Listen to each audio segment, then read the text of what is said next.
Thank you. I appreciate Catherine asking me to give this presentation, and it's good to see all of you here this afternoon. I have given you a handout that Catherine is passing out, and it's front and back of two maps.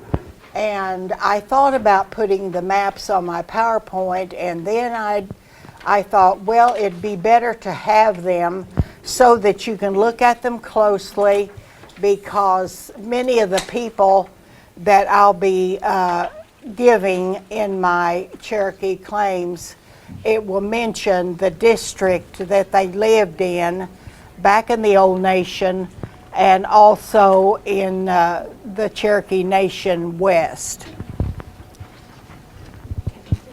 What I want to talk to you about this afternoon are the Cherokee Claims from 1811 to 1847.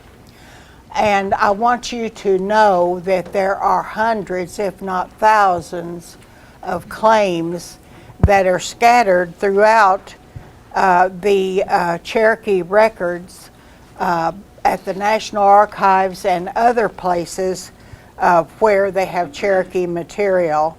And also some of the later years they're scattered throughout. So they're not in one place, but I'll be mentioning the places where these claims can be found. The claims are mostly in the National Archives, but as I mentioned, they're located in other places also. And I want to indicate to you that the Cherokee Claims are really very important records that give insight to the way of life of the Cherokee people. And also these claims are of a historical nature, and some of the claims will indicate valuable family information. Now, not all of them will give family information, but many of them will. And probably if you're Cherokee, chances are that one of your ancestors filed a claim, and so it's really thrilling when you do see their claim and you see the X mark that they made to the claim when they were giving their testimony. And also some of the Cherokees could write, and getting their signature is also very thrilling, because, and then too, I always look at it this way: when they're filing their claim, you know where they were that particular day, because all of the claims are dated. They will have a date to them.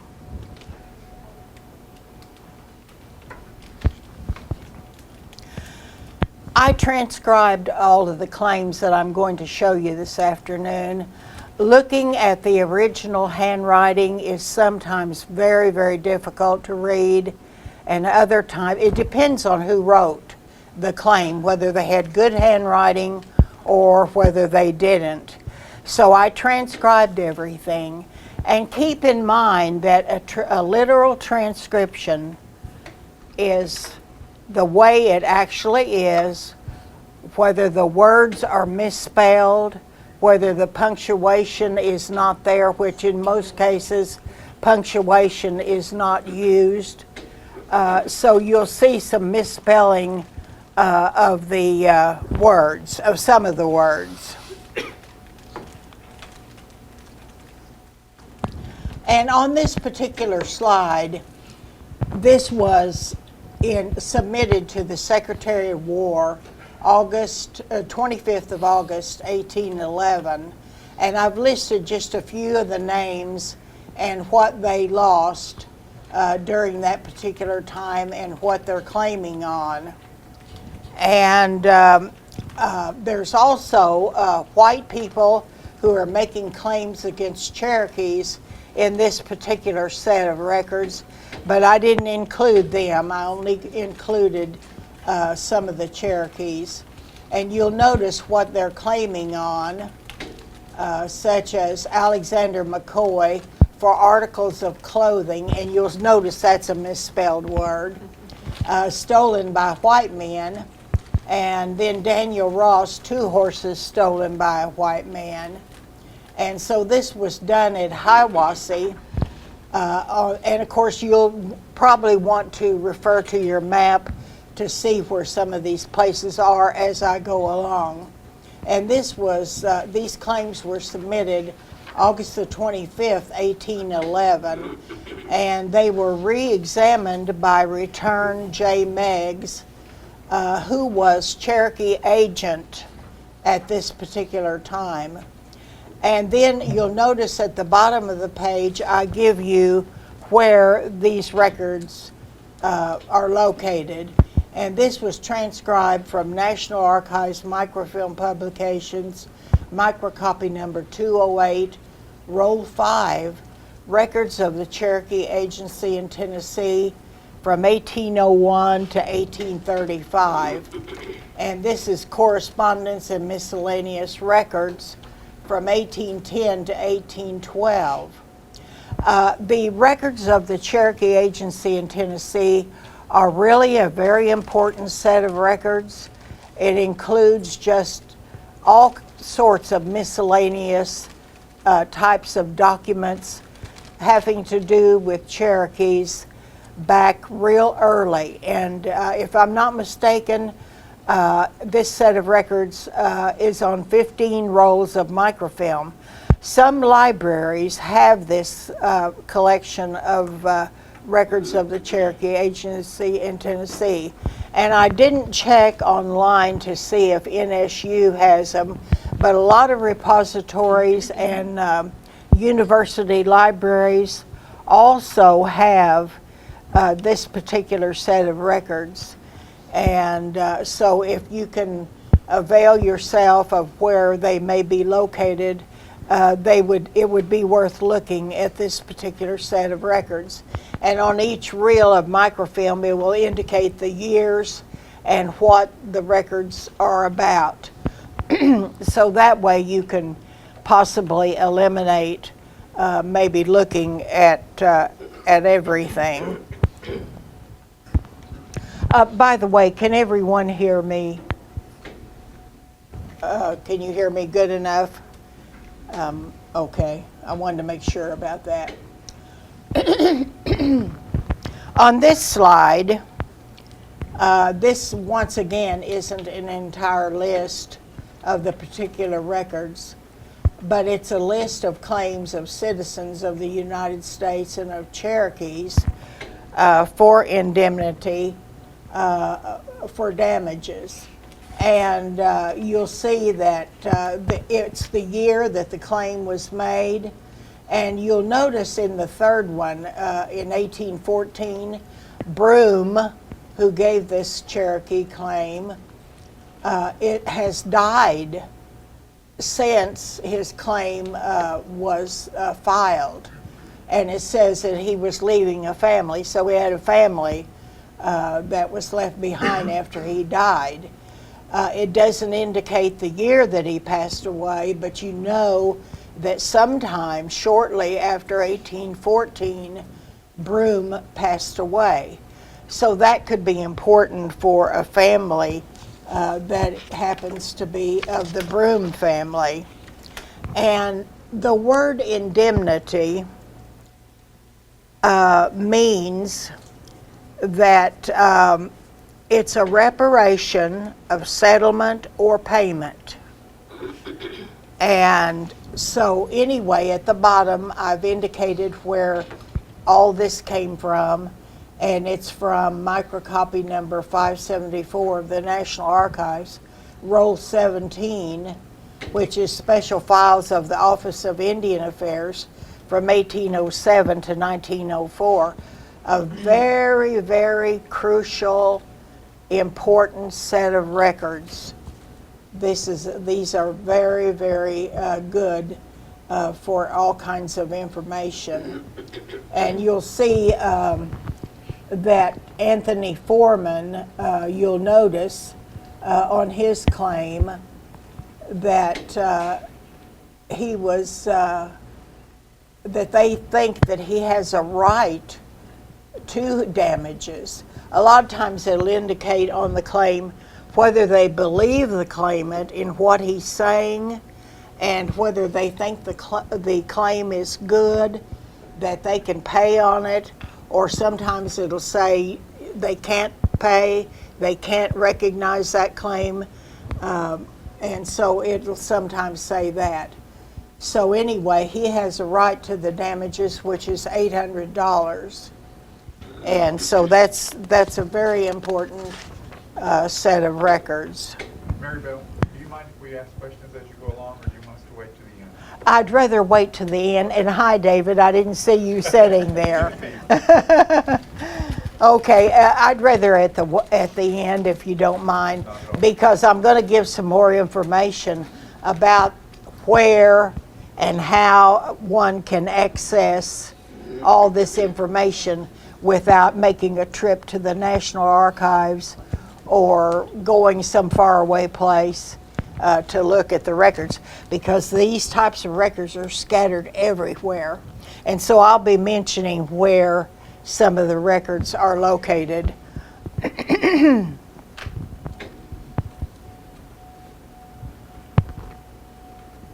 Okay, has everyone had a chance to kind of go over that? Or maybe you've seen all you want to see of this slide. I'll go on to the next one. This one is also for indemnity for spoliation on their property by the militia acting against the Creeks in 1814. And as most of you know, during 1814, the United States were at war with the Creek Nation, the Red Sticks, who were the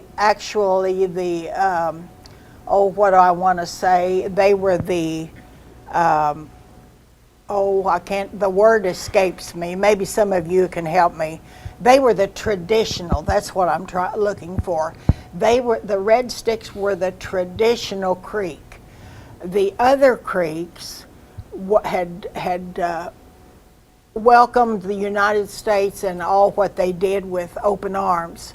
But the Red Sticks were traditional, and they were against the different treaties and things that were being made with the United States. And so Andrew Jackson led a group of soldiers to fight the Creeks at the Battle of Horseshoe Bend. And I gave a talk just one time, just separately, on the Battle of Horseshoe Bend and the Cherokees that were involved in that, because there were Cherokees involved in that battle.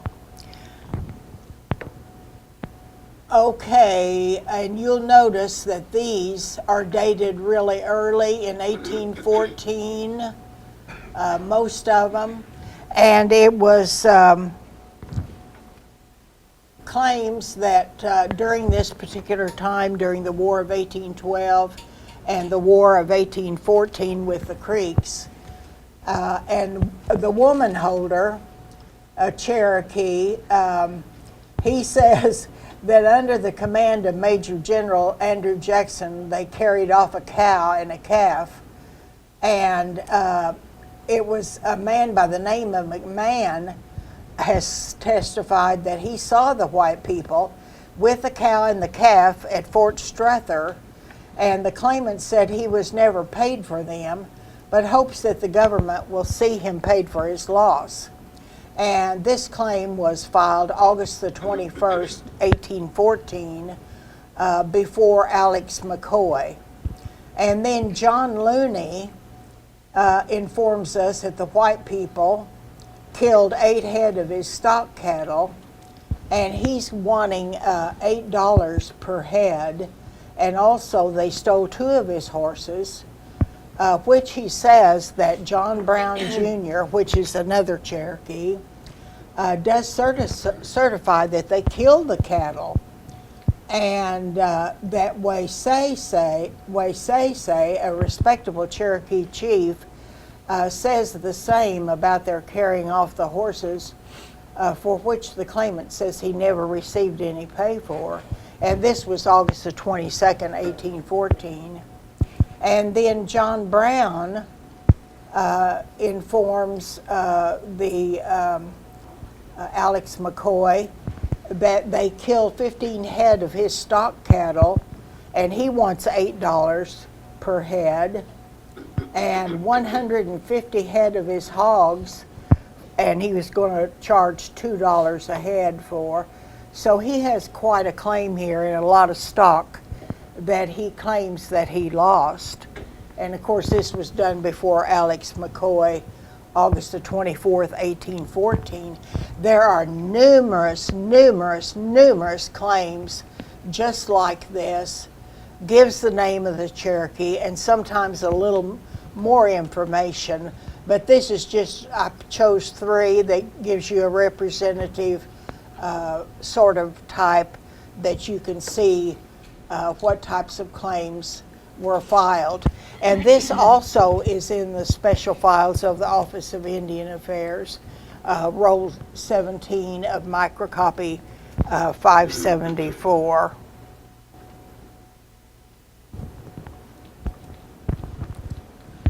And also, this is another type of claims that were suffered by the Cherokee Indians, particularly during the War of 1812. And you'll see the same names repeated as on the slide that was 2 slides before this one. You'll see Daniel Griffin, you'll see Katie Doherty, and you'll see the Broom. And you'll see that Daniel Griffin was at the signing of the Tellico Treaty, and while he was at the particular signing where the Cherokees were gathered for the treaty to be signed, that he had a horse stolen, and that at the same time that his horse was stolen there, the cabin had his horse stolen at the same time, and the cabin got paid for his loss of his horse, but Daniel Griffin never got any money. So he's hoping that they'll recognize that and that they'll pay him the same way that they did the cabin. And this is done before Charles Renatus Hicks, and the witnesses are Tucharla and Pathkiller that are witnessing and testifying that Daniel Griffin's claim is just. And you'll see that Katie Doherty had cattle that were taken by the citizens of Georgia, 2 cows heavy with calves.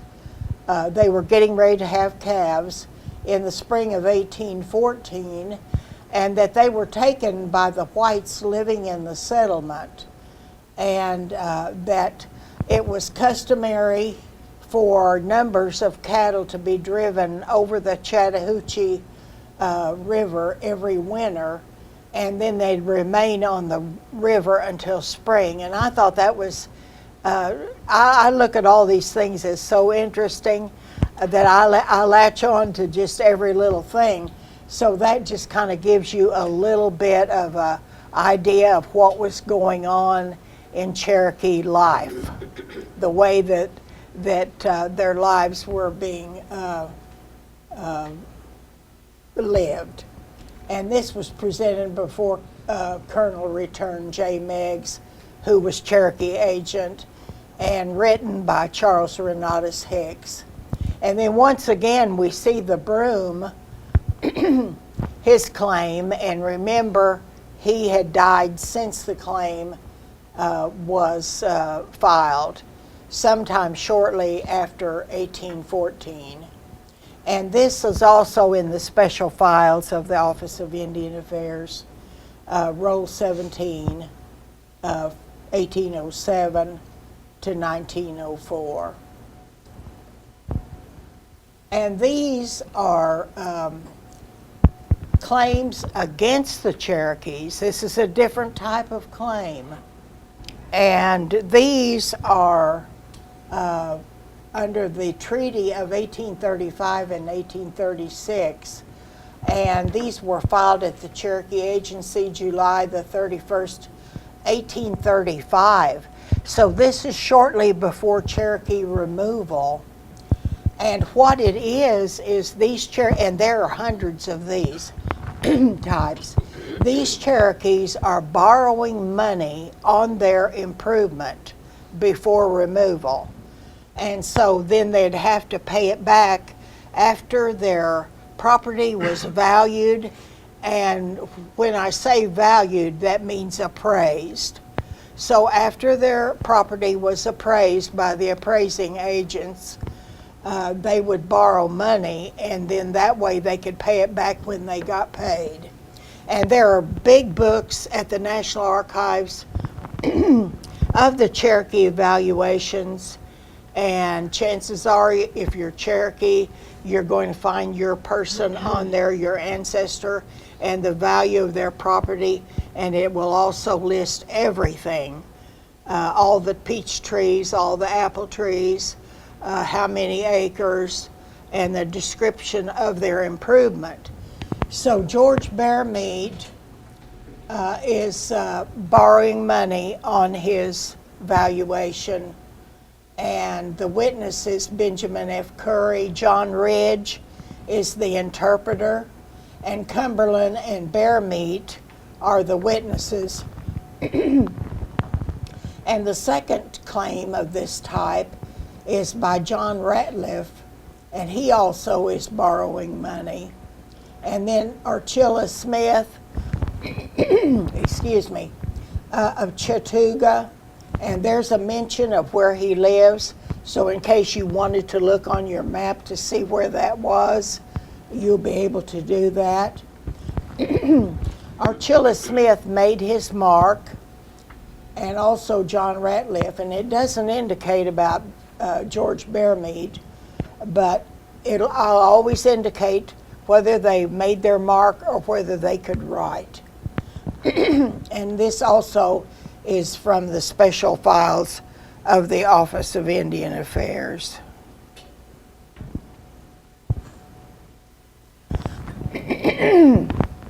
Excuse me. And now we come to the 1838 Cherokee Claims. And many of us have examined these claims and have gone over them and have noted the date that they were made. And all of us agreed that these claims were made in the camps before removal.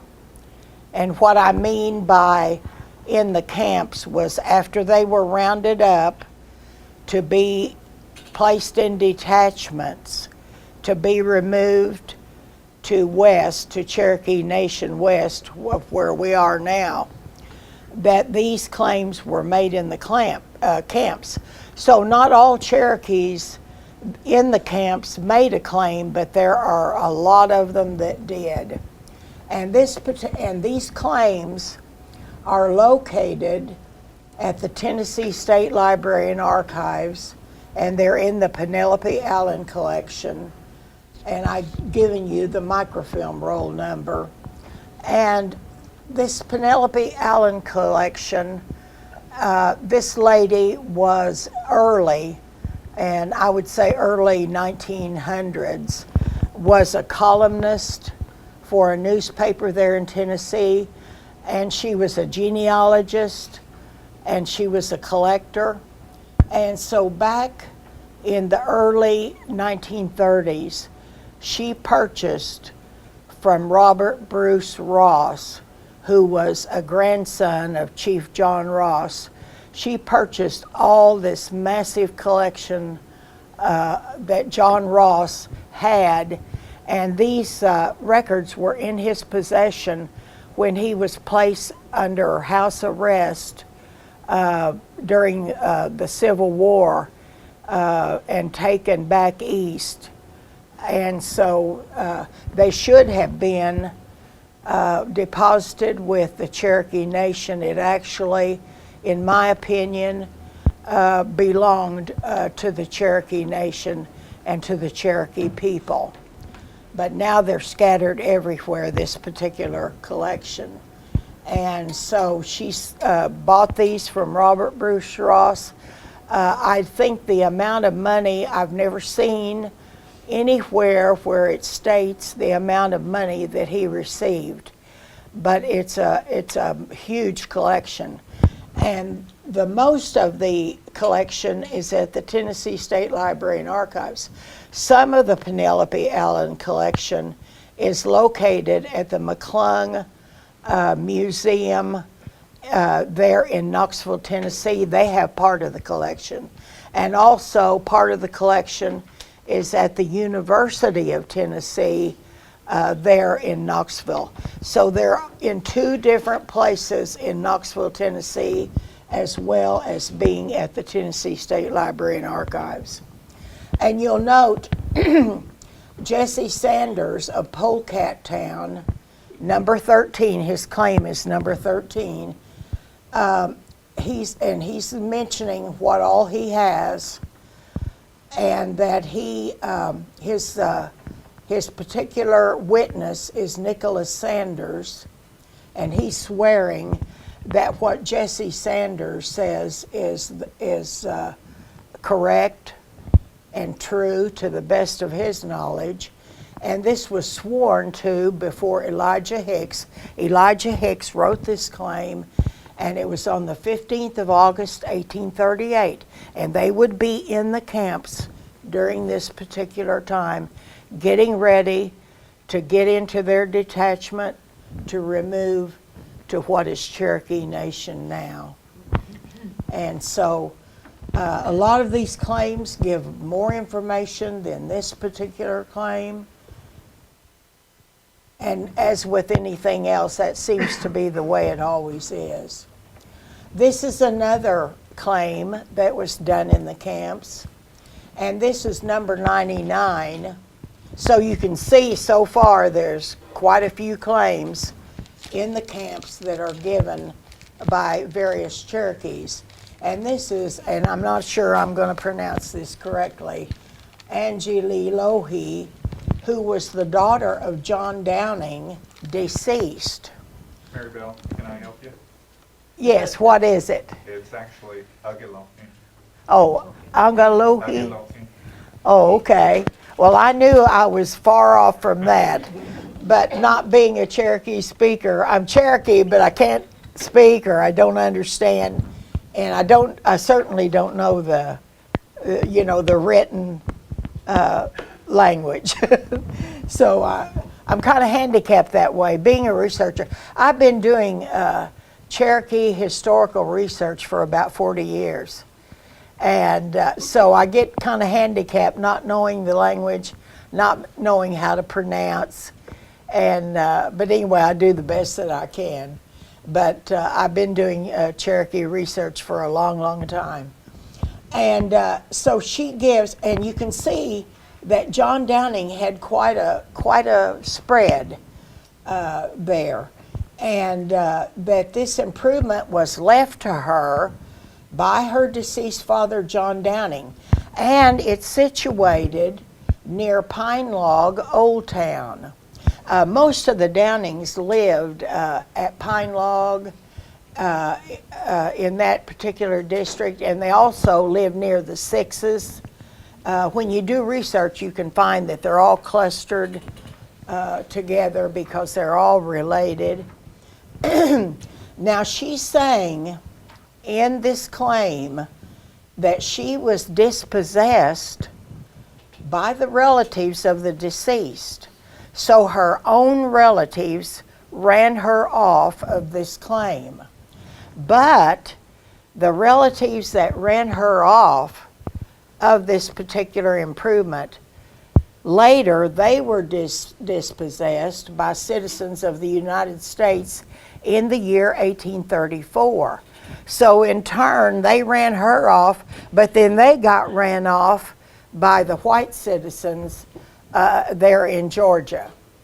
And so anyway, Thompson and Sally Thompson of the Cherokee Nation East are her witnesses, and this claim was given to Moses Daniel, which later he was a detachment leader, led one of the detachments. So they're in the camps.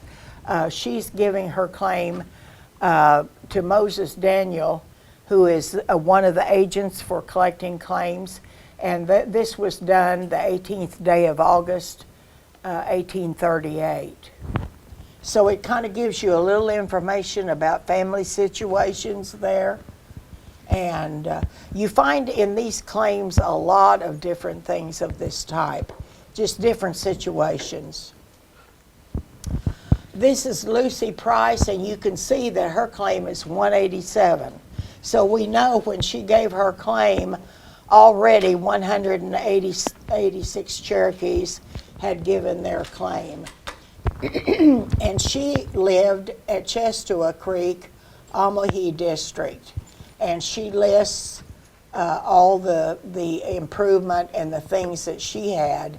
She had 70 peach trees. That's quite a lot of peach trees. And she gives a description of one of her fields, contains 10 acres, and it has a good fence around it. And the cow and young duck are her witnesses. And this was done before James McCamey, who was one of the agents for collecting claims. And it was done the 23rd of August, 1838. And then the bottom claim is number 313. So already a lot of Cherokees, by the time that Goose Langley gave his claim, a lot of them had already given their particular claim. I haven't counted, I need to do that, these 1838 claims to see exactly how many the total was that filed claims. Not all Cherokees did, but a great deal of them did file claims. And it tells you that Goose Langley lived at Lookout Valley, but he's giving his claim on property that was lost in 1820, which was one stud horse worth $90, he thinks. And so Peter Miller is his particular witness that is testifying for him. And it was done before James C. Foreman, who was one of the agents that wrote up these claims. And so this is just a little bit different type of claim, Goose Langley and Lucy Price. When I started transcribing these to make this PowerPoint, I chose claims that were not lengthy. Some of the claims, particular when we get into the 1842 claims, some of the claims are one full page, some of them may be 2 pages or 3 pages, and some of them may be just a half a page. So it just varies. But I chose the claims that weren't very lengthy to just give you an idea of what can be found in these particular claims. This one is a little bit different type claim. This was filed in Flint District, and John Barnes filed this claim the 15th of January, 1847. So this was several years after the removal, and he was living in Flint District. And he is appearing before George Chambers, who was judge of Flint District, and he's saying that he enrolled and immigrated to this country in 1833. Okay, that would make him an old settler Cherokee. He wasn't an immigrant, but he was an old settler. And he immigrated under Hugh Montgomery, who was then agent for the Cherokee Nation East, and that the agent never gave him enrolling certificates of which he was entitled to. So he never got the money that it took for him.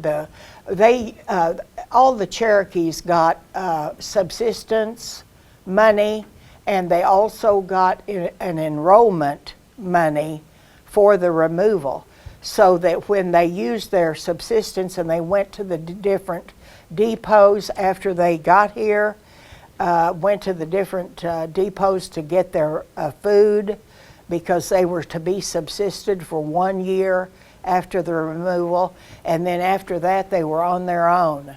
By then they could have crops in and have their own food and things like that. So John Barnes is giving this claim the 15th of January 1847, as I mentioned. And the thing about this particular claim, it gives a little information about his family. And you don't always find this, but sometimes you'll find this type of claim that gives this type of information. His wife is Tempa. His oldest son is William Barnes, who is 24 years. It even gives 6 months. He's 24 and a half years old.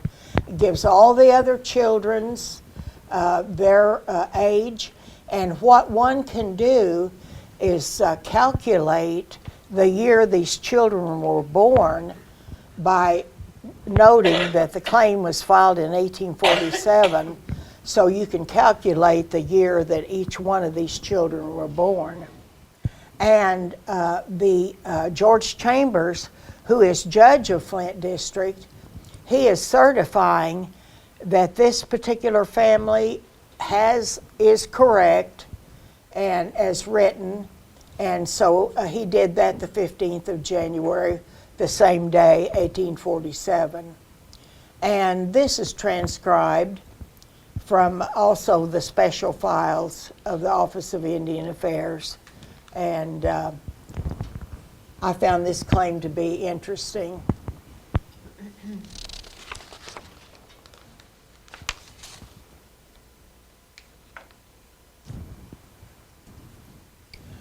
And now we come to the 1842 Cherokee Claims.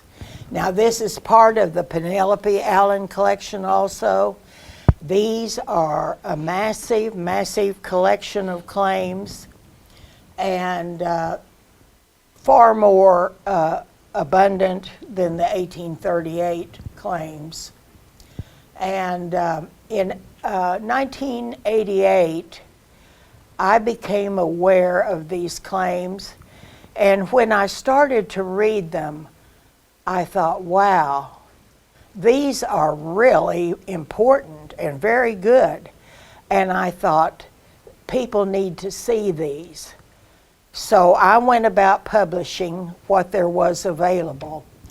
And I've got written down here, okay, in this collection, there are claims for Saline District, Skin Bayou District, Tahlequah District, Going Snake District, Delaware, and Flint districts. But the claims for Illinois District and Canadian District are missing at this time. But several of us are hoping that they'll surface and that we'll find them. Now, Book 2 of Going Snake, I didn't publish that. It's available at the Helmerich Research Center at Gilcrease Museum there in Tulsa, Book 2. So anyone that wants to see that can go there and look at that particular book of claims. I wish that it had been available when I was publishing those claims, because I would have loved to have included it in what I was doing. And the claims in my books that I started publishing in 1988 are the original handwriting of the clerk who wrote the claims. To transcribe that collection, it would take forever. It would take years to transcribe all of it. This is a claim from Tahlequah District. It's Richard Coon's claim. And all he's claiming for is one gun worth $15, he thinks, and one cow, $12, which makes a total of $27. That's all he's claiming for.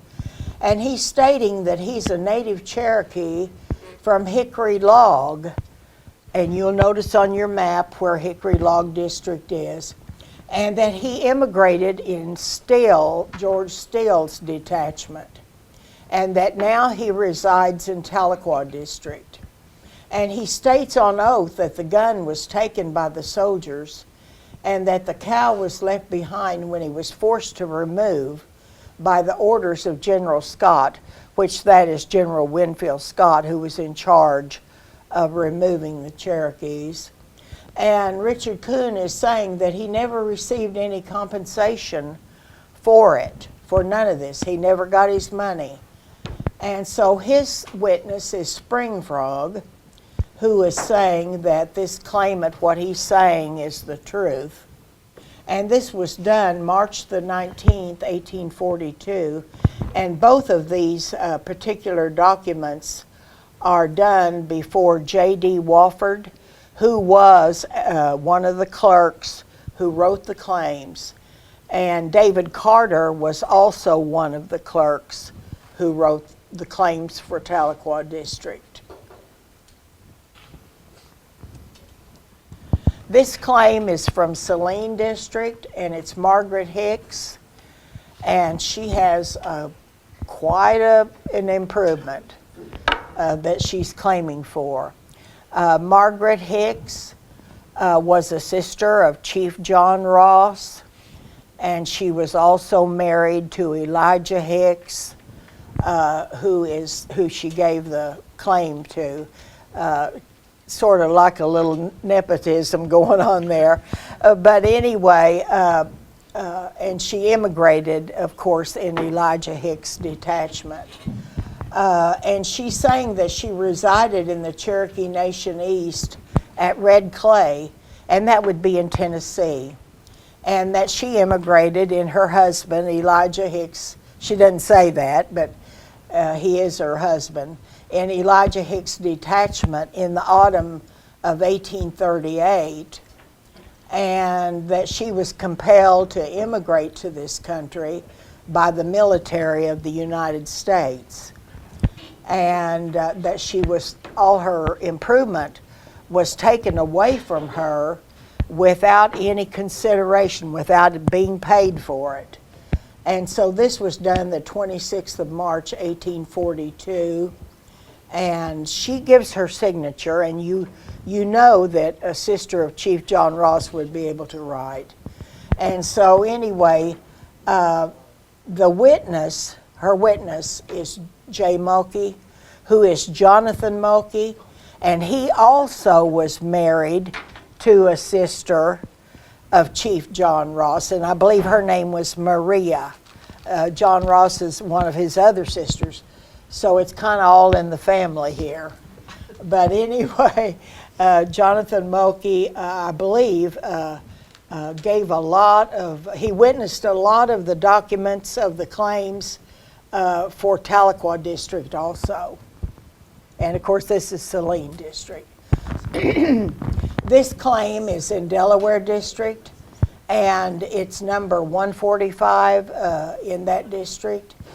John Kingfisher's claim, and it gives a list of what his improvement was, and that he was from Licklog Town, and that his present residence is Spavinaw, and that he immigrated in James Wofford's detachment, although it doesn't give James, but that's who it was. And he says that he never received any money for his improvement, and that he believes that he's entitled to it, and he further believes that the claim is reasonable. And this was sworn to before Moses Daniel, agent for receiving claims, and Moses Daniel was also a detachment leader also. And although this person, John Kingfisher, immigrated in James Wofford's detachment. But it was sworn to before Moses Daniel on the 31st of March, 1842, and John Kingfisher makes his mark. And the witness, his witness, in his claim is E. George, is his witness in Delaware District. This claim is a later claim, and it's in the National Archives, and it's in the claim papers for 1846 and 47. And I want to mention to you, I've delved into these claims for that particular time period, And it is a massive collection of claims.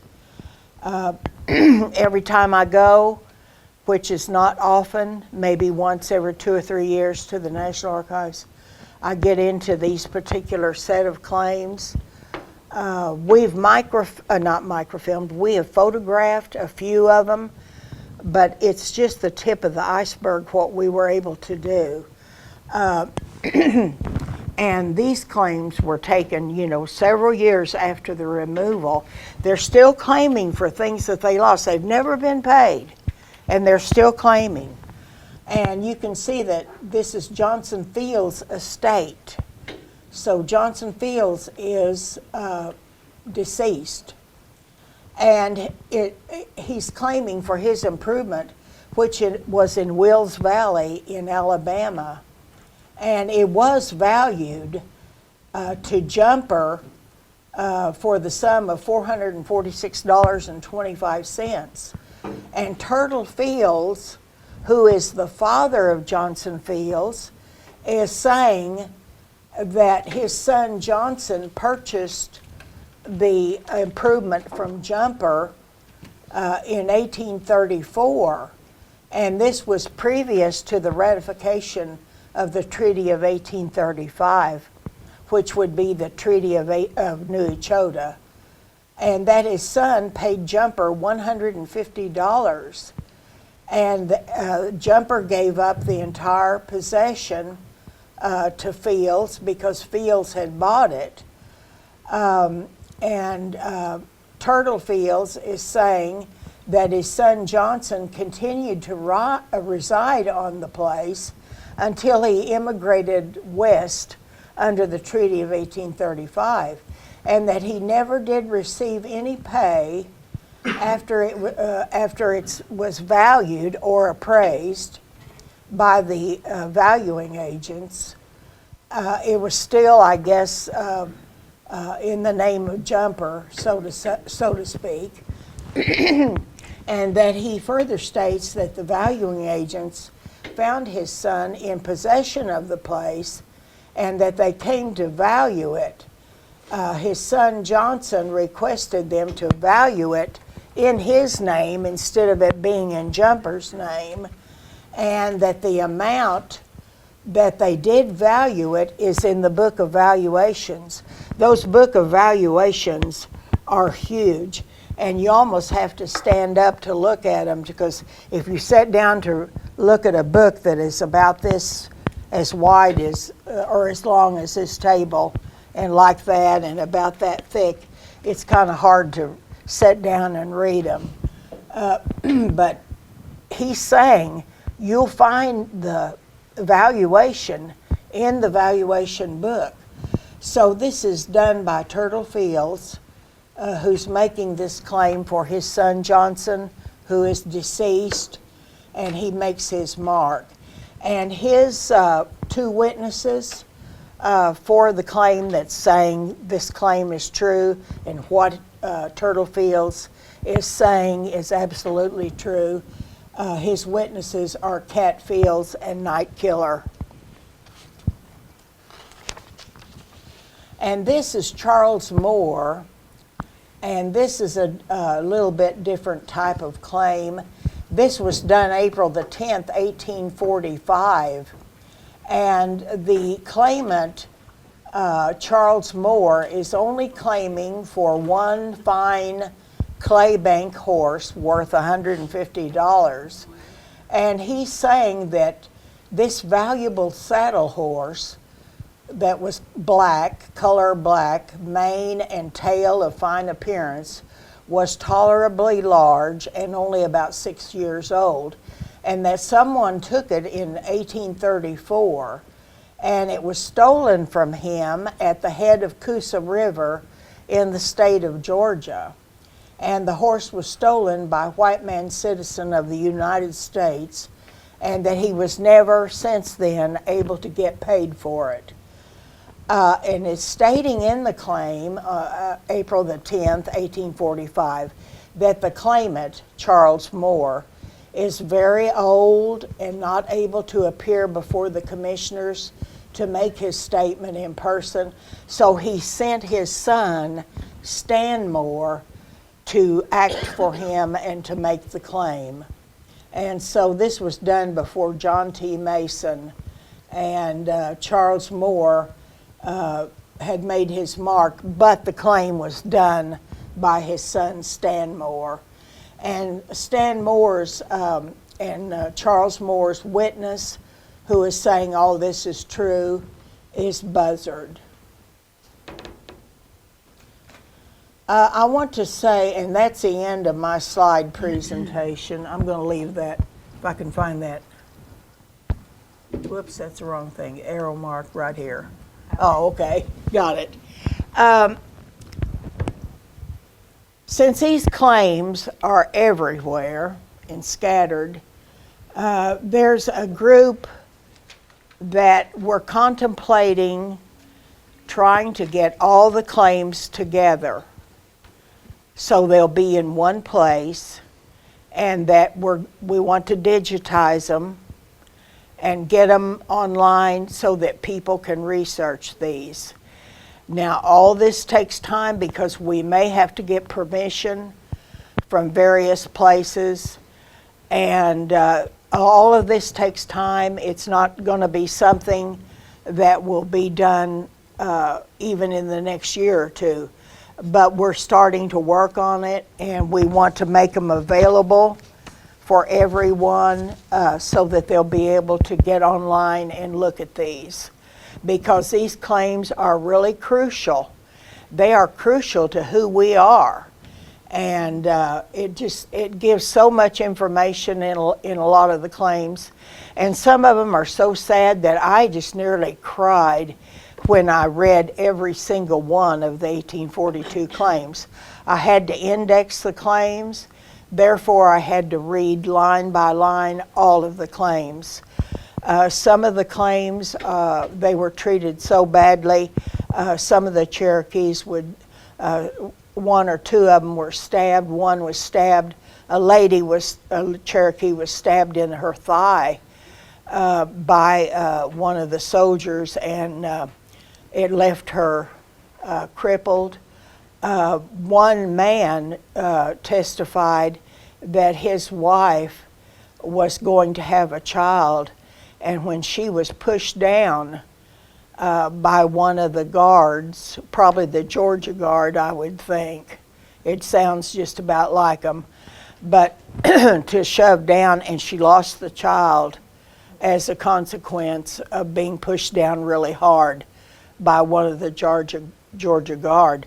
Some of them were placed in jail and for no reason. And it was stated in the claim that they were incarcerated for maybe 10 days, maybe a week or so, and the charge, what the charge was, I don't know, because in the claim it doesn't say what the Georgia Guard charged them with, but then they let them out of jail after a certain amount of days.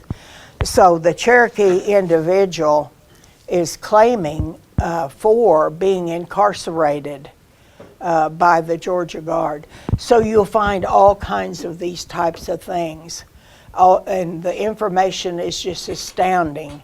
And I would urge all of you to stay tuned, and maybe as time goes on, if you see me or see some of the other researchers, you might say, well, how much longer, or are you making any progress on getting these available?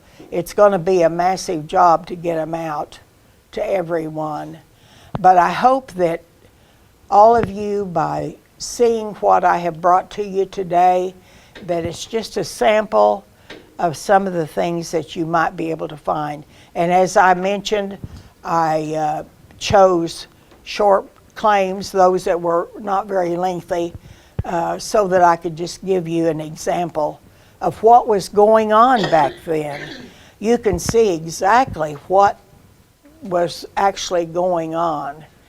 And so I hope that this has been helpful to some of you. And I hope that it will make you want to get into some documents and do some research.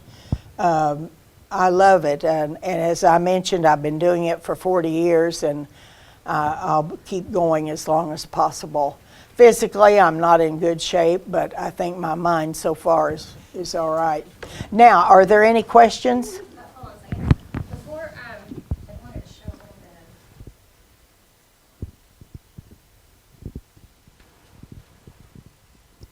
of. I don't know if they can hear me out there or not, but Marybelle's done a ton of work on. This is just a sample of some of the books that she's got over in the Cherokee Nation gift shop. And for those watching online, she also, I think most of them, if not all of them, are also available on, if you go to CherokeeGiftShop.com, you can see a lot of these online as well. But she's done stuff on the Drennan roll. A lot of these have been transcribed and indexed, which if you've ever looked at some of these historical records, it's a lot of work to go through and try to decipher, especially because the handwriting's a little different as well. Old settlers, but she's got stuff even on Civil War service records, Wadey's Cherokee regiments, the Indian Home Guards. I think the 1842 claims is what a lot of people are interested in, especially when you're talking about removal. And these are all organized by it's 8 districts, right after removal. Yes, by district. And some of them have more than one volume as well, so it's the Yes. different districts. But those are all available over in the gift shop. So she's done a ton of work on a lot of this. So we thank you for that. Oh, you're quite welcome. It's something I enjoy doing, and it's practically my life. I have no life. I just do this. Yeah, does anyone have any questions? I'm sure there's a lot of questions. Any questions? Could you zip back to your very first slide? Okay, let's see here. My eyesight isn't that great. To the very first one. Yes, ma'am. Okay. Whoops. That one? Right. That's the very first one. The question I had about that one, the individuals that are mentioned there, and these were submitted in 1811. Have you done any genealogical research on any of those? No, I haven't actually. Because they all, in my memory of them, they all were the children of white men married to Cherokee. Yes, yes, they were. And you know, some of them are really prominent back in Cherokee politics and serving, holding an office. Alexander McCoy, whom I believe, if I'm not mistaken, married into the Creek Nation, I believe. It was either him or his father, and had children by a Creek woman also, as well as Cherokee, if I'm not mistaken. Of course, Daniel Ross, Aaron Price, Aaron Price served in the,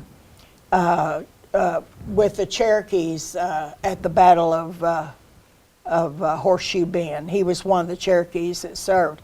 As a matter of fact, I believe that I have his service record, I think, Aaron Price. Can you go to the next? The next slide. I don't want to hog all your time. Oh, that's okay, I don't mind. Just a point there, I'm a descendant of Chief Groom, and so is my son-in-law. Oh, really? Yeah. Well, So you well, can- forevermore. You go to the next one. Okay, I to come the from next Anthony one. and Daniel. Okay, the next one. My eyesight isn't so great.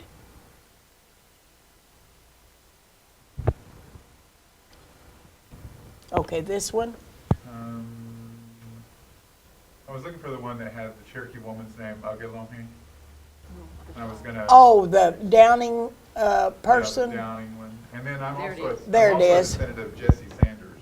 Oh, you are? Yeah, I'm a descendant of Jesse Sanders by his second wife, Lydia B. Hunter. Well, so that means a lot for you. Yeah, I Yeah. have a copy Well, of have that. you ever seen these particular? Yes, I have. Yeah, Have I you? have a copy of that. Yeah. What I was going to point out on Uh-huh. where you have an N there, that would actually probably be a transcription error because an N in handwritten script looks like, or a U looks like an N. Uh-huh. And so that's probably A-U-G-E. Possibly could be, yeah. But that Cherokee woman's name is still in use today. Is it? My ex-wife's aunt was Aguilone. Well, forevermore, so it's still, well, that's great, I'm glad to hear that. Yeah, and so it shows that the culture has continued. Yeah. hand in hand. Well, you know, in a lot of these, documents, early documents, and if they were especially written by white people, they corrupt the Cherokee name so badly. Terrible. I mean, it's a massive corruption of the name, and you just have to figure out, because you'll see one name spelled one way, and then you'll look at another document or record, and you'll see that it's spelled same person, but it's spelled a second way, and maybe as many as 3 or 4 different Exactly. types And, of being spelling. familiar with Cherokee names has helped a lot in some of the transcriptions I've done. One of the things I also wanted to point out, and then I'll shut up, is you notice that a lot of these folks are asking for valuation on peach trees, Yes. and there's a lot of them. And the reason for that is that they were selling those peaches to the Spanish and to anybody making rum. Oh, I see. So they were a They were good a very commodity. valuable commodity. Yeah, I can see. And that's probably why they had so many of them. Because some of them had like this one claim, 70 peach trees. I've seen some claims that they had way more than 70. Well, if you notice in a lot of the material possessions, it's what I would consider subsistence. What they needed to survive. Yes. But if you look at the peaches that they were growing, that was so much larger. and Yeah. so it was a marketable commodity that could bring cash. into That the was house. cash in your hand. Exactly. Yeah, that And a lot that of you people could don't know use. that peaches are not native. Peaches are imported, and they were spread by deer. The deer would eat the peach whole Oh. and then poop out the seed. Oh, They yeah. marched around and they spread to. Yeah, that was the way it was spread. Well, on this particular claim of her, she's got 7 peach trees, and they're bearing. They've got peaches, but she's got 8 trees that are not bearing of the peaches, and she's got 4 apple trees that are not bearing. And incidentally, when you see that DO period, that means ditto. That means this, that's what that means. I neglected to mention that a while ago. But there's so much. You can take something like this and you say, oh, well, what's that? They're claiming for this, and so what? But you start picking these apart and examining, every little thing like a detective with a magnifying glass, and you just take them all apart. You can do so much with these. There was things I wanted to do with the 1842 claims. You could reconstruct a neighborhood back in the old nation by using those claims, because a lot of them would say, I was a neighbor to so-and-so, and I lived just a short distance from so-and-so. And these neighbors can either be relatives, which in most cases they are relatives of the claimant, and I neglected to mention that, sorry. But the witnesses, in a lot of cases, are related to the claimant. So keep that in mind if you ever get into these.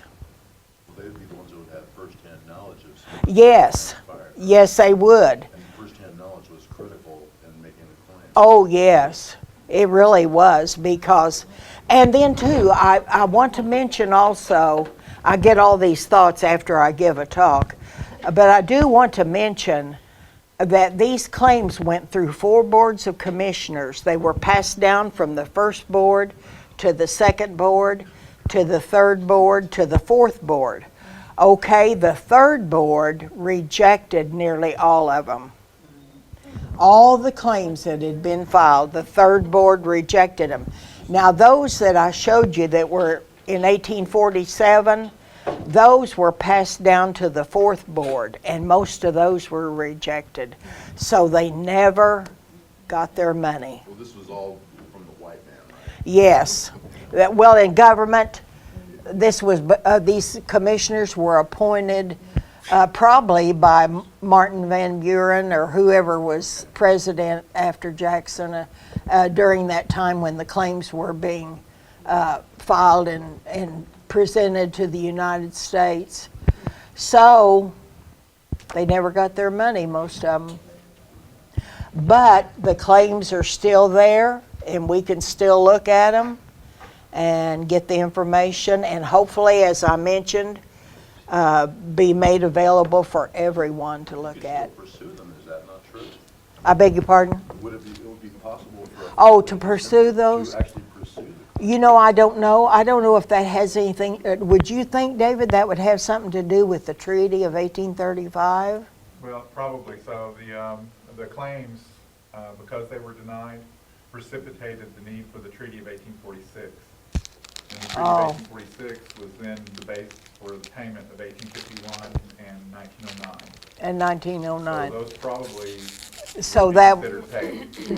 that would consider, the United States would consider paid in full, Right. even though they didn't get nearly what they should have gotten. So another interesting thing, and I apologize for cutting in again, the information that's provided in these sometimes is useful today to folks in other ways, because the Cherokee Beekeepers Association, which is a newly formed group, they were curious as to when did beekeeping enter into Cherokee, rather than going out and hunting for bees, growing them on their own. And a lot of these claims, you see beehives. Yeah, And so they do show that that was at least that early Yeah. within the Cherokee culture. yeah, that's true. And then too, in a lot of the claims, it talks about the baskets that they lost. Sometimes it may give a description, but most times it doesn't. So it's, a lot of baskets and that type of thing. And, but anyway, I hope all of you got something out of this talk, or, I hope it wasn't something that you think that you may never see or look at. But if you're really interested in the records of the Cherokee Agency, the first slide that I showed you, as I mentioned, you might check various university libraries or any other library that may have a Cherokee collection. They could possibly have that. And they could possibly have some of the special files. I'm not for sure.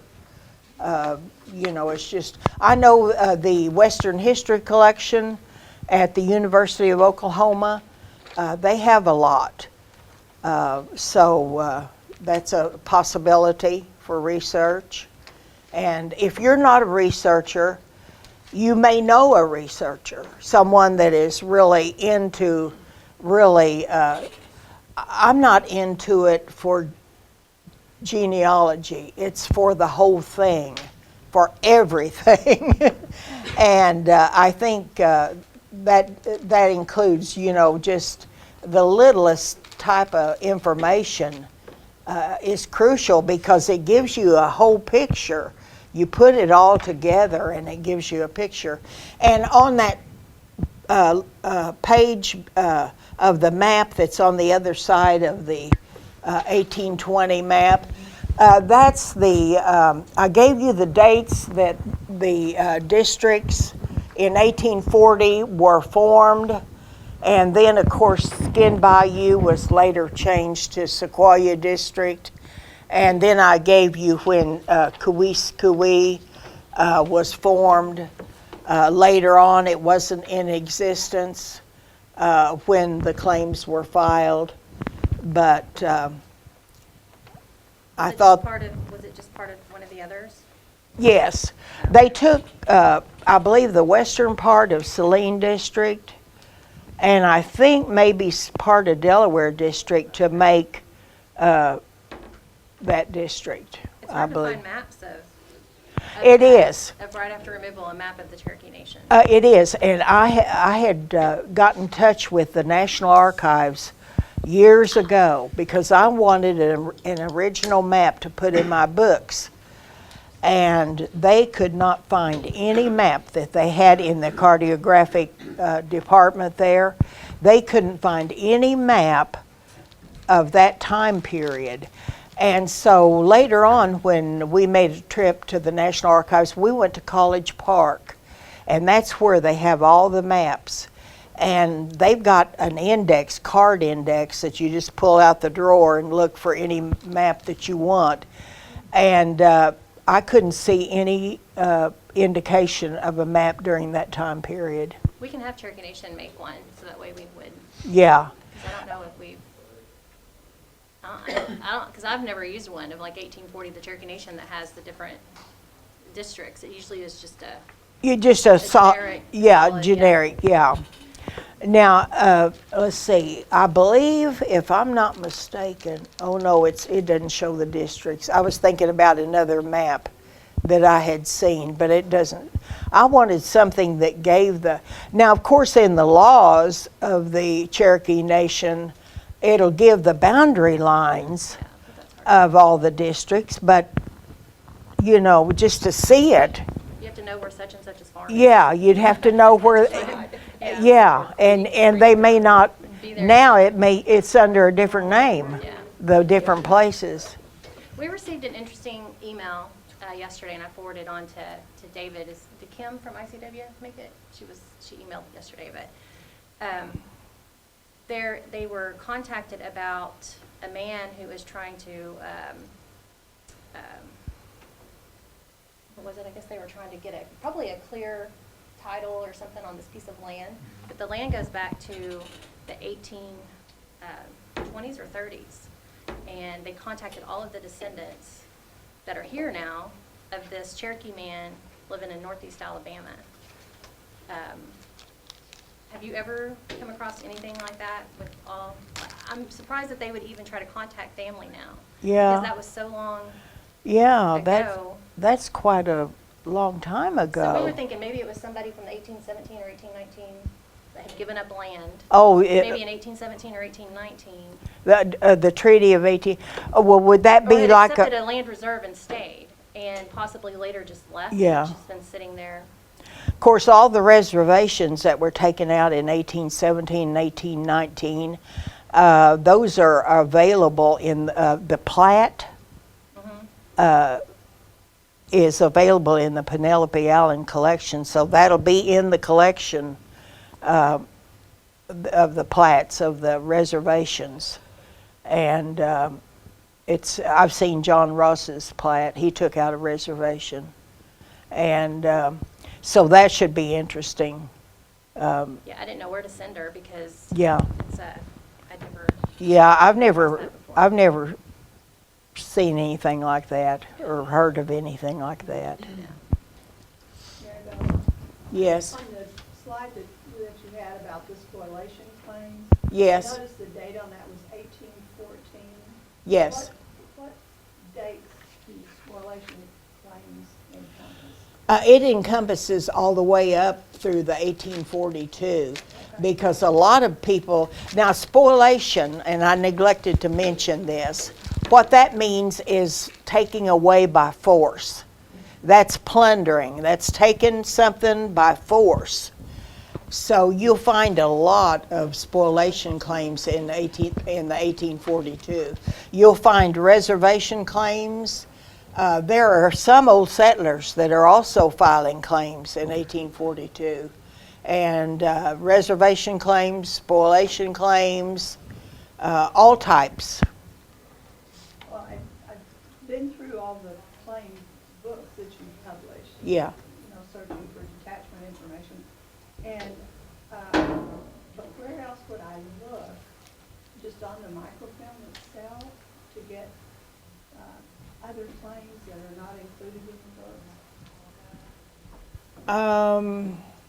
Well, since they're all in different places, as I indicated, that's maybe a little hard to pinpoint exactly what you need to look at. But anyway, I wish time, well, I don't want to age anymore, but I wish time, I wish we could get this going and get it, but I know things take time, and I know all of you know that. And it's, I just hope we can get it all together in my lifetime. I would ask, were the names, if you were looking for your relatives on these, are the names at all alphabetized, or you just have to dig? Well, in my claims book, it's all indexed. So you'll be able to look and find the name and then go back to the page number.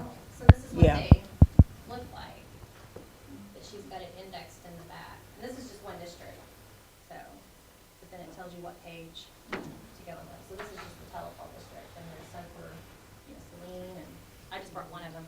Yeah, All the different 8 districts at that time. I think, if I'm not mistaken, I have 4 volumes for Delaware District. Delaware District was such a huge district, and it was, most of the full-bloods settled in Delaware District, and they were the North Carolina, most of them were the North Carolina Cherokees that immigrated from North Carolina. And I've got one letter Jesse Bushy had. He went back. He was in the camp, and then he went back to North Carolina to try to get the Cherokees that were still there in North Carolina to go ahead and come in, to come into the camps, because there were a lot of them that were still there. And of course, we know they're still there today. A lot of them. Yeah. What you were talking about, the neighborhoods, what we're typing in this book, we're doing it in Excel, so it has all the neighborhoods. We Ye- can sort it by neighborhood. Yeah. Of course, that's only the ones that, the detachment for. Yeah. Everybody, but, Yeah, yeah, and once a neighborhood, you can construct a neighborhood to see who all lived on what creek or what place, then you can just pretty well know that at least half of those would be relatives, if not all, would be relatives that live near each other. Did you do all the districts then? All except, now, they're Canadian and Illinois, we don't even know where they are, if they exist. And I believe that there is more to Tahlequah and that there's more for Celine. There has to be more claims. And we keep searching, and we just fall on any clue we can find to see if we can find if some of the others exist. And it could be they're in some university library somewhere, in some archive that we just don't know. And but we keep looking. Marybelle, did you look at those that I mentioned to you that one time at the Western Histories collection? Those are, I haven't looked at all of them. I've seen a few. And those, from the way I understand it, David Hampton believes that those are all treaty party claims. Well, and the ones that I read look a lot like old settlers. Old settlers? Old settlers, Yeah. Yeah. But they're on microfilm. You can see those at wherever that microfilm has gotten off to, but the genealogy library in Tulsa has that microfilm. Yeah. Well, David, I think he's got those in Excel, I think. I think he put them in a spreadsheet, all those claims that are at the Western History Collection. But I haven't seen all of them. I've only seen like 2 or 3 of them. You But- guys just weren't able to locate the Canadian district, or is that? Well, they have an index to it at the National Archives. And it seems like to me that years ago I made a copy of that while I was there, but I can't locate it. I'm in such a mess. I'm disorganized. But anyway, they do have an index, and next time I go, I may have to recopy that. But they don't have any of the claims, that type of claim at the National Archives that we've ever found of the My 1840. family from there, so that's where. Yeah. I would be very Since John Ross was in possession of all of these 1842 claims, and then his grandson sold them, so. But anyway, they're such an important, they just give you information about the people and about how they lived, and that's what I enjoy reading, is what was the conditions like, what was their life like. And it just seems like that it gives an insight, a lot of them, into the way that, their life was. Okay, well, if there's no more questions, I guess I could. You're welcome.